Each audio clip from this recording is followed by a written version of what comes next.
আসসালামু আলাইকুম। আজকে আমরা ৫ শতক জমিতে ৩ ধরনের ফসল লাগিয়ে ফেললাম। কি কি ফসল লাগালাম, কতটুকু সার প্রয়োগ করলাম, আরও বেশ কিছু বিষয় নিয়ে আপনাদেরকে বিস্তারিত জানাবো ইনশাআল্লাহ। তো আমাদের এই জমিটা বাড়ি থেকে খুব বেশি দূরে না, একদম বাড়ির পাশেই ১-২ মিনিটের পথ।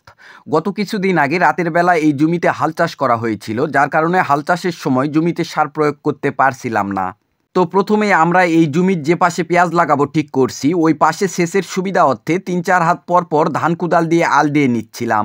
ভিডিওতে যেটা দিয়ে আল দেওয়া দেখতে পাচ্ছেন, এটাকে আমরা আঞ্চলিক ভাষায় ধান কুদাল বলি, কেননা এটা ধান জড়ানোর কাজেই ব্যবহার করা হয়। পাশাপাশি পুরা জমিতে সার ছিটিয়ে দিচ্ছিলাম। যেহেতু আমরা হাল চাষের সময় এই জমিতে রাসায়নিক সার দিতে পারছিলাম না, দিতে পারলে ভালো হতো, তাই আমরা পুরা জমির অসমান জায়গাগুলা সমান করতেছিলাম, পাশাপাশি সার ছিটিয়ে দিচ্ছিলাম। এতে করে সারগুলা খুব ভালোভাবেই মিক্স হয়ে যাচ্ছিল।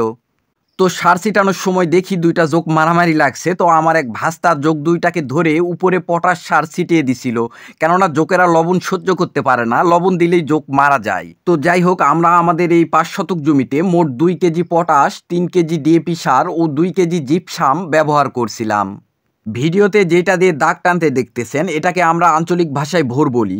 তো ভোর দিয়ে টেনে গর্তের মতো করে নিচ্ছিলাম, যাতে যেন পেঁয়াজগুলা ওই গর্তের মধ্যে দিতে পারি এবং ভালোভাবে যেন ঢেকে দেওয়া যায়।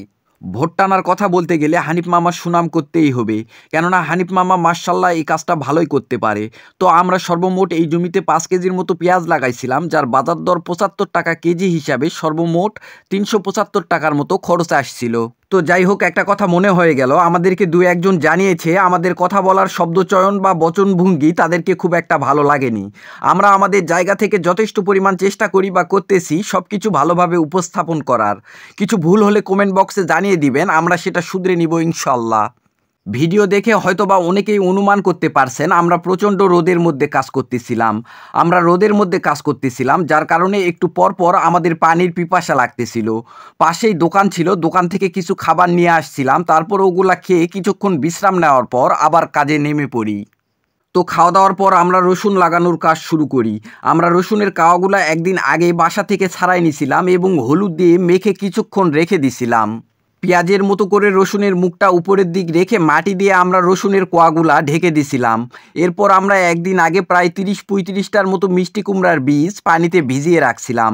তারপর ওগুলা জমির ফাঁকা জায়গাগুলাতে একটু মাটি উঁচু করে পর্যায়ক্রমে এক একটা ফাঁকা জায়গাতে ৩ থেকে ৪টা বীজ দিয়ে মাটি দিয়ে ঢেকে দিছিলাম।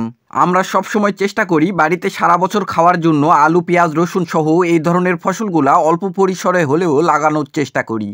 এতে করে আমাদের বাজার খরচ অনেকটাই কমে যায়। আপনারা আমাদের জন্য দোয়া করবেন, আল্লাহ তাআলা যেন আমাদের ধৈর্য ও পরিশ্রম করার ক্ষমতা আরও বৃদ্ধি করে দেয়।